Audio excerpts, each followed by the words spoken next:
Hello friends, আমি চলে এসেছি জল জঙ্গলের কাব্যে। ফ্রেন্ডস, প্রাকৃতিক পরিবেশে সময় কাটাতে চলে এসেছি আমরা জল জঙ্গলের কাব্য নামক এই জায়গাটাতে। এটা হলো গাজীপুরের একটা স্থান, এটার নাম জল জঙ্গলের কাব্য। এখানে আমরা আজকে সারাদিন থাকবো, সময় কাটাবো ফ্রেন্ডস। তারপর সন্ধ্যার সময় ইনশাআল্লাহ আবার ঢাকায় ব্যাক করবো। এটার নাম জল জঙ্গলের কাব্য। ও আচ্ছা, এটা রিসোর্ট। আচ্ছা ফ্রেন্ডস, এটা রিসোর্ট এবং সবাই বেড়াতেও আসে জল জঙ্গলের কাব্যে।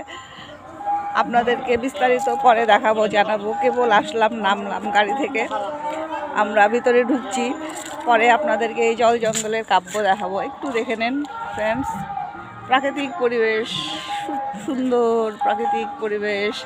পরে আপনাদেরকে ডিটেলস দেখাবো। এখন রাখছি, আল্লাহ হাফেজ।